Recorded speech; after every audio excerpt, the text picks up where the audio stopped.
Parlons de la réflexion comportementale. Alors, vous ne connaissez peut-être pas ou pas encore ce terme. C'est une technique fascinante et parfois dangereuse. Est-ce que vous vous êtes déjà demandé pourquoi tant de personnes, peut-être même vous, tombent amoureuses de narcissiques ou restent dans ces relations toxiques?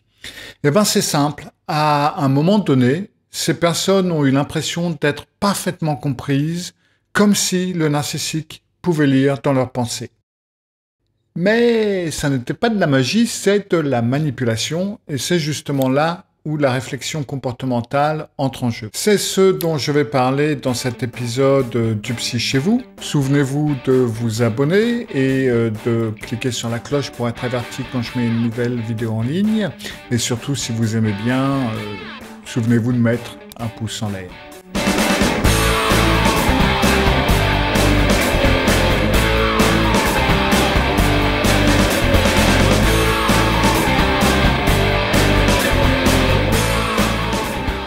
Alors, imaginez un miroir qui non seulement vous reflète, vous, mais qui s'adapte pour montrer exactement ce que vous voulez voir. Alors, très souvent, quand on regarde dans un miroir, des fois on se dit « j'aime pas trop ce que je vois ».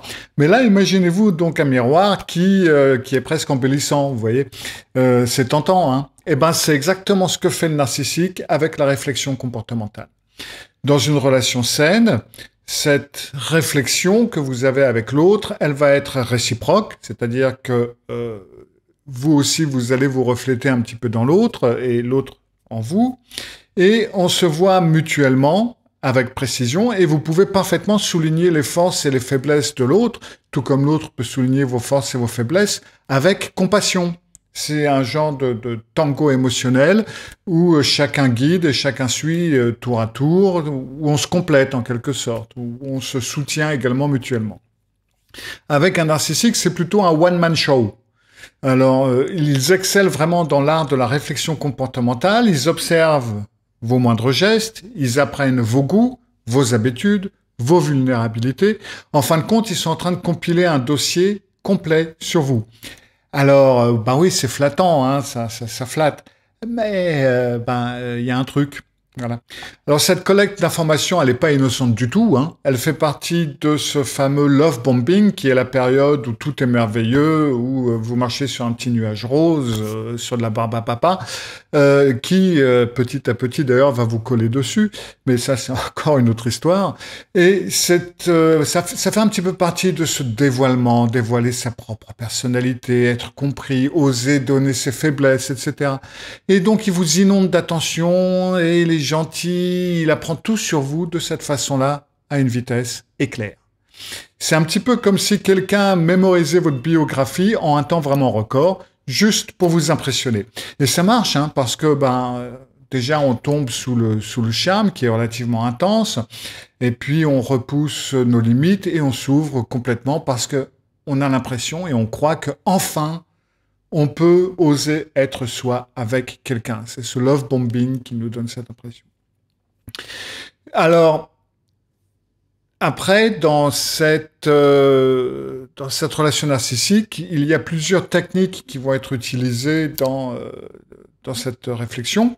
Et une des tactiques relativement courantes, c'est ce qu'on appelle l'émulation. C'est-à-dire que, à un moment donné, généralement relativement au début de la relation, le narcissique va adorer vos passions. Il va changer son style pour ressembler au vôtre. Vous aimez les crossfit? Ah bah comme par hasard, c'est devenu sa nouvelle obsession. Vous aimez les chevaux? Ah bah moi aussi, j'ai toujours adoré les canassons, les chevaux. Alors c'est vrai, c'est flatteur au début, mais après un certain temps, il faut bien avouer que c'est un petit peu flippant quand même, hein. Mais le problème, c'est que si vous osez le mentionner, vous allez être accusé de jalousie, d'égoïsme, comme si, en fin de compte, on vous reprochait de ne pas vouloir partager votre personnalité. Alors ça peut sembler absurde, et ça l'est, mais c'est très désagréable. Et le pire est qu'en fin de compte, on a des doutes. Après, on se dit, ouais, peut-être que je suis jaloux, peut-être qu'il faudra que je me calme, etc.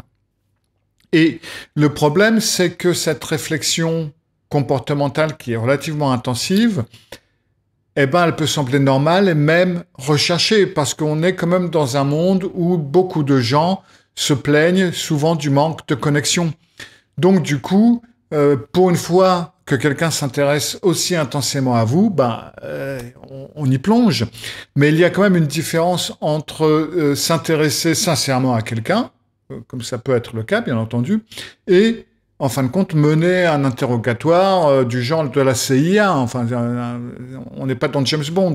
Et le narcissique veut connaître chaque détail de votre vie. Alors, il vous fait passer ça comme une passion parce que vous êtes sa passion.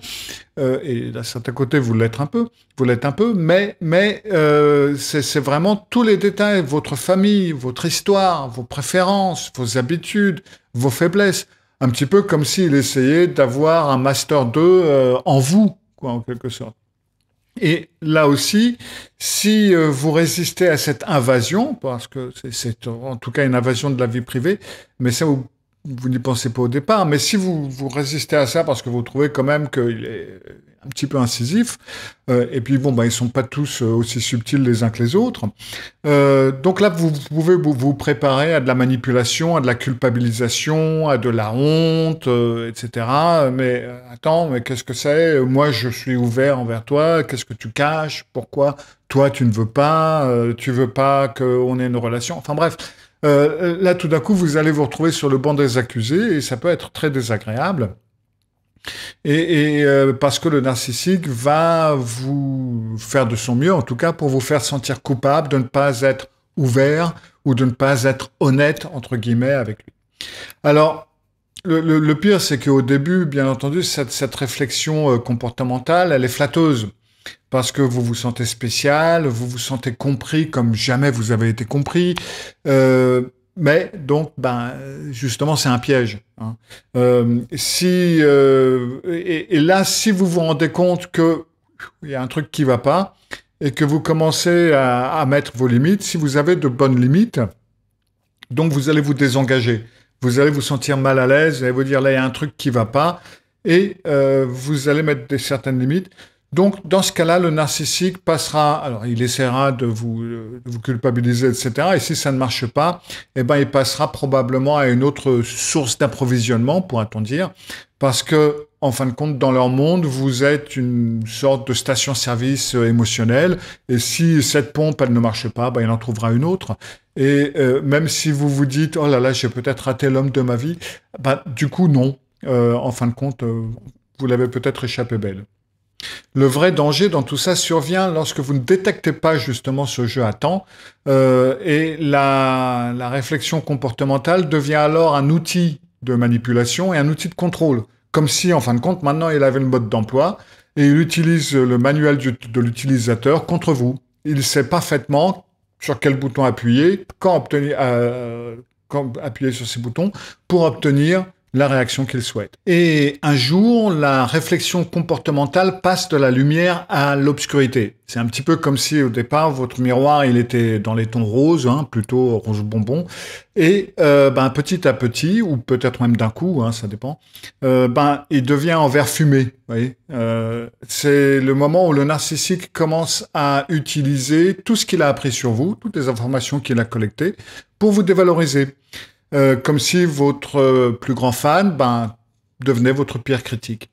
Et l'avantage qu'il a, c'est qu'il sait exactement où frapper pour faire mal. Où et quand. Il connaît exactement les bons moments. Alors par exemple, si disons que vous êtes une femme et que vous avez toujours eu des problèmes avec votre mère, qui était par exemple plus ou moins narcissique, problématique, ce que vous voulez, au moment d'une dispute, par exemple, ou d'un désaccord sur n'importe quel sujet qu'il aura provoqué, hein, qu'il aura amené lui-même, il attendra le bon moment pour vous balancer. Ouais, franchement, on dirait ta mère, quoi. T'es exactement le portrait de ta mère quand tu dis ce genre de choses, tu vois. Il vous a mené à dire quelque chose que vous aviez plus ou moins raconté sur votre mère. Donc du coup, boum, il va faire le point, il va vous dire, bah tiens, tu vois, le portrait de ta mère. Et ça va vous faire très très très mal. Parce que, encore une fois, il sait exactement où frapper et comment frapper. Alors, pourquoi est-ce qu'on reste là, on va se dire, parce que ça, c'est une question que je pose régulièrement à mes clients et à mes clientes hein, en thérapie. C'est pourquoi vous êtes resté? Qu'est-ce qui fait que vous êtes resté? Eh ben alors, il peut y avoir plusieurs explications, bien entendu. Hein, c'est pas toujours cette explication, mais une des explications, c'est en fin de compte que ben, vous êtes parfois en accord avec l'image déformée que le narcissique vous renvoie. Si vous avez grandi avec des réflexions comportementales ou avec un miroir déformant, un petit peu comme vous allez à la foire du trône et puis vous allez dans un miroir, dans la salle des miroirs et puis il y en a où vous êtes tout fin, il y en a où vous êtes tout gros, enfin bref. Eh ben, si vous avez vécu votre enfance avec des parents narcissiques, par exemple, ou même des parents extrêmement injustes, ou ce que vous voulez, eh ben, vous avez vécu avec des miroirs déformants. Donc vous avez l'habitude de ce genre de réflexion. Et vous avez l'habitude que ces réflexions soient faites par des personnes censées vous aimer, censées être proches de vous. Donc du coup, ces expériences de l'enfance vous ont conditionné à accepter ces fameux reflets déformés à l'âge adulte. Et donc, voilà, quoi, dans ce cas-là, c'est beaucoup plus facile d'accepter comme vérité ce que le narcissique vous dit. Et bien entendu, lui, il saute sur l'occasion. Hein, vous lui avez donné les pions. Ou alors peut-être, si vous avez été ignoré lors de votre enfance, vous n'avez pas du tout de miroir. Donc du coup, vous êtes obligé de prendre celui qu'on vous donne parce que ça vous paraît logique en quelque sorte. Ça vous paraît, au moins c'est un miroir. Et ce phénomène, c'est pas seulement dans les liaisons amoureuses. Alors bien entendu, c'est quelque chose qui arrive régulièrement et qui est beaucoup plus intense dans ce cas-là. Mais vous pouvez parfaitement trouver ce genre d'effet au travail également. Vous pouvez avoir un collègue qui semble tellement vous comprendre. Vous avez ce patron qui vous fait vous sentir spécial, qui sont en fin de compte en train de collecter des munitions pour plus tard. Donc, dans un contexte professionnel, ce sera bien entendu pas pour vous exploiter de façon amoureuse, mais ça va être pour vous maintenir dans un environnement toxique, sous-optimé ou sous-optimal, ou pour vous faire des choses que vous n'avez pas envie de faire ou qui ne sont pas votre boulot. Enfin bref, ça va faire partie de ça. On sait parfaitement que les narcissiques, ils n'ont pas d'empathie ou très peu d'empathie pour les autres. Hein. La seule empathie qu'ils ont, c'est pour eux-mêmes, donc c'est pas de l'empathie. Et c'est là où on se dit, mais pourquoi ils utilisent tout ce stratagème qui est quand même relativement compliqué et qui leur demande, en fin de compte, de s'investir dans quelqu'un, hein, dans quelqu'un d'autre qu'eux. Mais en fin de compte, c'est un petit peu logique parce que c'est quelque chose qui leur donne un sentiment de contrôle. Et en plus de ça, ça leur donne un outil pour vous manipuler plus tard. Donc le fait de leur donner un sentiment de contrôle, le fait de vous comprendre, de s'investir en quelque sorte en vous, c'est pour vous comprendre et pour plus facilement pouvoir vous contrôler.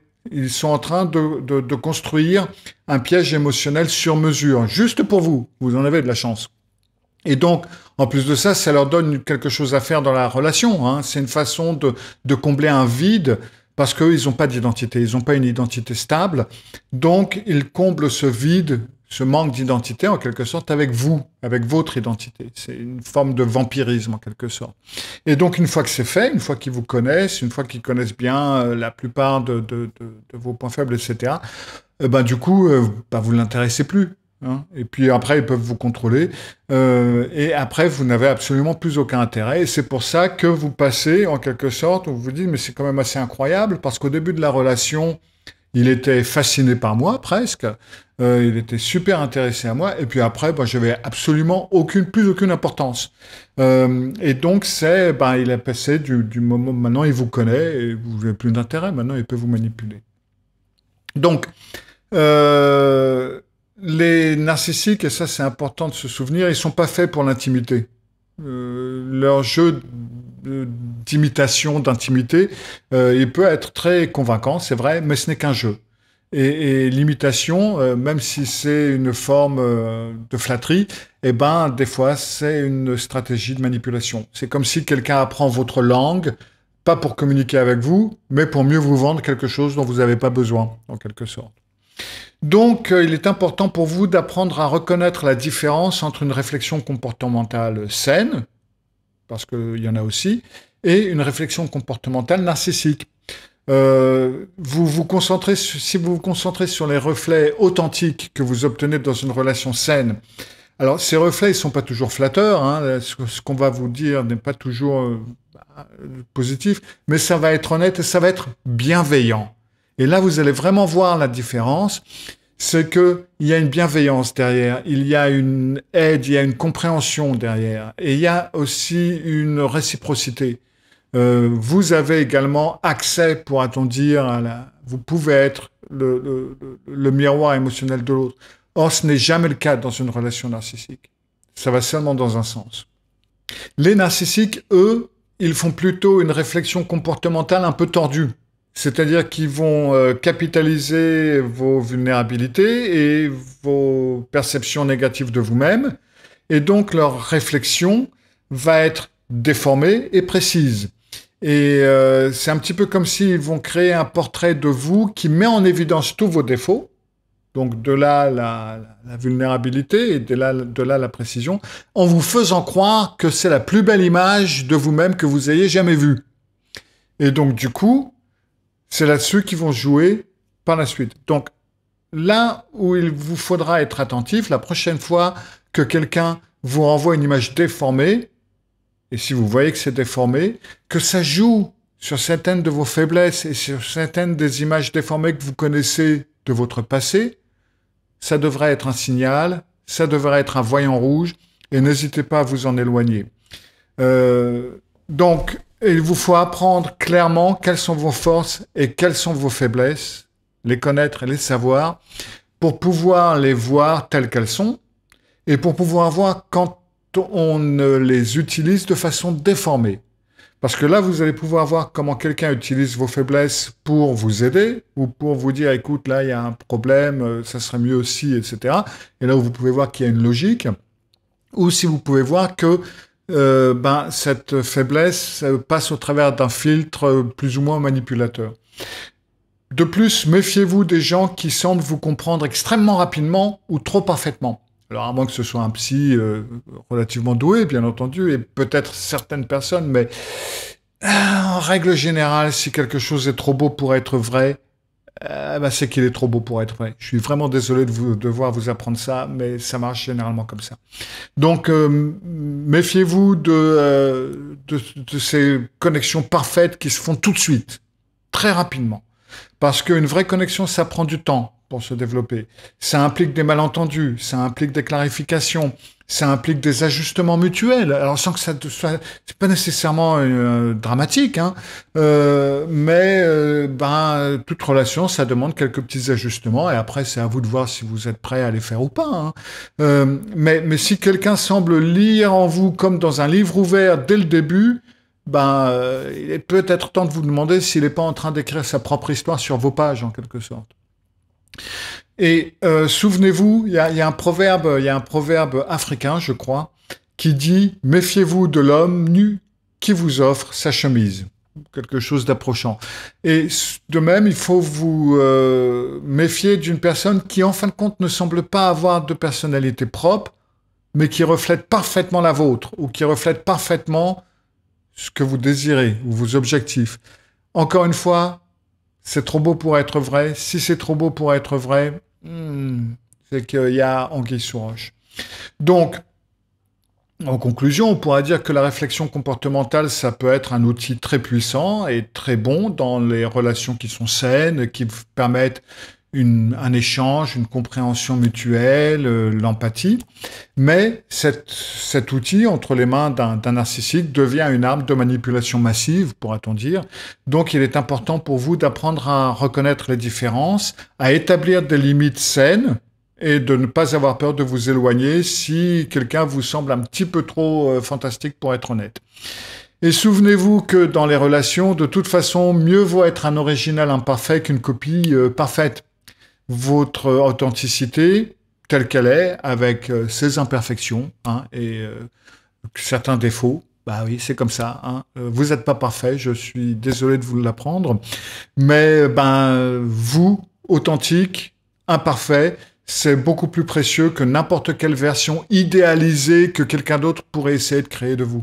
Même si ça peut être flatteur que quelqu'un vous voit comme la personne parfaite, vous ne l'êtes pas. Et si quelqu'un essaie de vous faire croire, il y a anguille sous roche. Voilà, c'était tout pour cette vidéo. J'espère que vous avez aimé. Souvenez-vous encore une fois de mettre un pouce si vous avez bien aimé. Et je vous retrouve jeudi prochain pour une vidéo suivante. Au revoir.